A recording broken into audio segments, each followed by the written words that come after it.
Hello বন্ধুরা, এরোপ্লেনের ব্যবহার সাধারণত আমরা নিজেদের গন্তব্যে পৌঁছানোর জন্য করে থাকি, কিংবা অনেক সময় এর ব্যবহার সেনা অনুসন্ধানকারীরাও করে থাকেন। কিন্তু কিছু এক্সট্রাঅর্ডিনারি লোকেরা এরোপ্লেনের ব্যবহার খারাপ কাজের জন্য করে থাকেন। আর আজকের এই ভিডিওতে আমি আপনাদেরকে এয়ারপোর্টে সিকিউরিটি চেকিংয়ের দরুন ধরা পড়া এমন কিছু জিনিসের ব্যাপারে জানাতে চলেছি। তো চলুন শুরু করা যাক। নাম্বার 1, দিল্লির ইন্দিরা গান্ধী ইন্টারন্যাশনাল এয়ারপোর্টে এমন কিছু হয় যা সবাইকে চমকে দেয়। পুলিশ 7 জন আফগানি নাগরিককে গ্রেফতার করেন, যাদের কাছে প্রায় 10 কোটি টাকার 214টি হিরোইনের ক্যাপসুল ছিল। তারা 16 নভেম্বর 2021-এ 214টি হিরোইন ক্যাপসুল খেয়ে দিল্লি পৌঁছেছিল।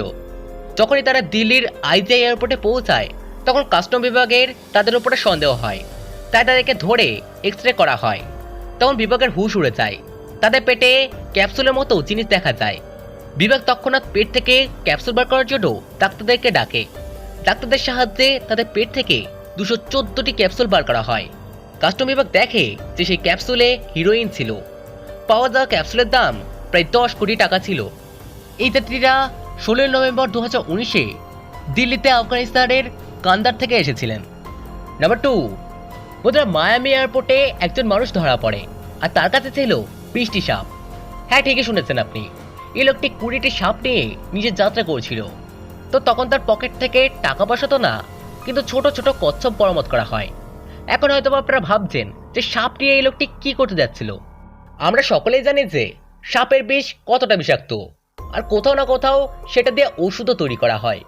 তিনি এই সাপেদেরকেই ধরে তাদেরকে পাচার করে খুব তাড়াতাড়ি ধনী হতে চাচ্ছিলেন।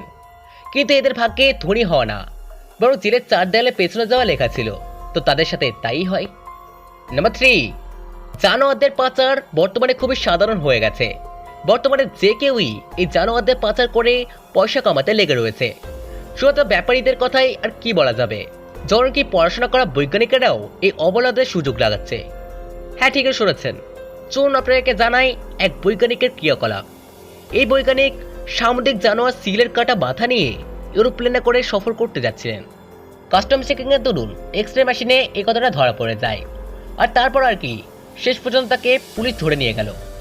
আসলে এই বৈজ্ঞানিক জানোয়ারদের উপর রিসার্চ করছিল, আর এইভাবে হাওয়াই যাত্রাতে জানোয়ারদের কাটা অঙ্গ কিংবা কোনো জানোয়ারকে স্মাগলিংয়ের জন্য নিয়ে যাওয়া কাস্টম নিয়মের খেলাপ, যার জরিমানা বৈজ্ঞানিককে ভুগতে হয়।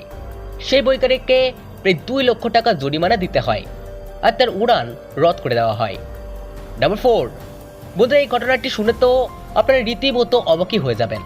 দুবাই এয়ারপোর্টে একটি বাচ্চাকে ব্যাগে করে নিয়ে যাওয়া হচ্ছিল, আর এমনটা যারা করছিল তারা অন্য কেউ না, এবং সেই বাচ্চার নিজেরই মা বাবা ছিল। যখন তাদেরকে জিজ্ঞাসা করা হয় যে তারা এমনটা কেন করেছিল, তো তখন তারা যা বলে তা জেনে আপনারা অবাকই হয়ে যাবেন। বাচ্চার মা বাবা বাচ্চাকে এইভাবে নিয়ে যাওয়ার কারণ বাচ্চার ভিসা না থাকা জানায়। একবার ভেবে দেখুন, কেউ নিজেরই বাচ্চার সাথে এমনটা কিভাবে করতে পারে। নাম্বার 5, আরেকটি ঘটনাও আছে, যেটা কিনা 2005-এর মেলবোর্ন শহরের, যেখানে প্রতিদিনের মতোই সেখানকার ইন্টারন্যাশনাল যাত্রীদের আওয়াজ চলছিল। সেখানে একজন সুরক্ষা আধিকারিকের সবার উপরেই নজর ছিল সুরক্ষার জন্য। তখনই তার নজর একজন মহিলার উপরে পড়ে।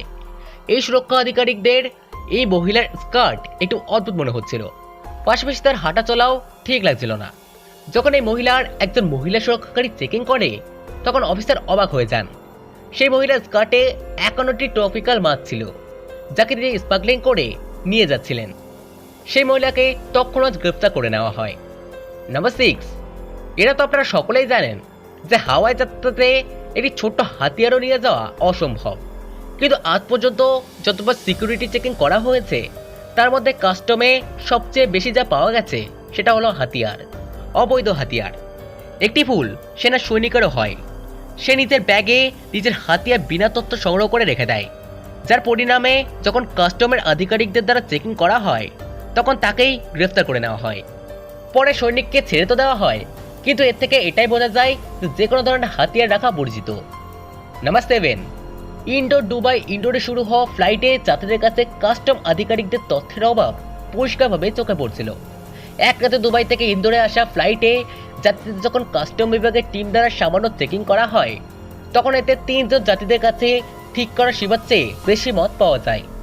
বলে দিই যে যাত্রীদের কেবল স্টেশনে 2 লিটার মদ আনার অনুমতি রয়েছে, কিন্তু এই 3 জন যাত্রীদের কাছে মোট 9 লিটার মদ ছিল। যে সীমার থেকে 7 লিটার বেশি মদ ছিল। ভারতে মদের ওপরেই সর্বাধিক কাস্টম ডিউটি রয়েছে। নিয়মের অনুযায়ী সেই সব মদের বোতলগুলোকে জব্দ করে নেওয়া হয়। নাম্বার 8, জয়পুর এয়ারপোর্টে একজনের ব্যাগে দুবাই থেকে আনা 20 লাখের সোনা বরামদ করা হয়েছে।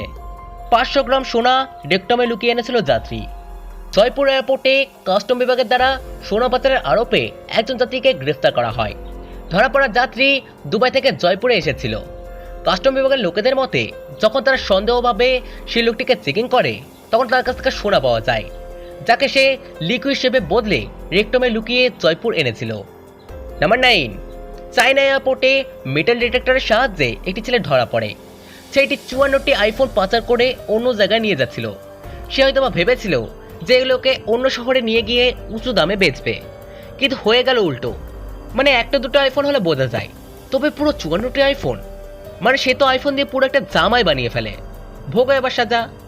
নাম্বার 10, মুম্বাই এয়ারপোর্টে একবার সন্দেহবশত একজন মহিলার ব্যাগ চেক করা হয়। তো তাতে একটি অদ্ভুত ধরনের লিপস্টিক বরামদ করা হয়। লিপস্টিককে যখন চেক করা হয়, তো সেটা লিপস্টিক না, বরং একটি স্টিম গান ছিল, তাও চালু অবস্থায়। তো যাই হোক বন্ধুরা, আশা করি আপনার ভিডিওটি ভালো লেগেছে। তো দেখা হবে নেক্সট ভিডিওতে। তো এখন থাকবেন। ধন্যবাদ।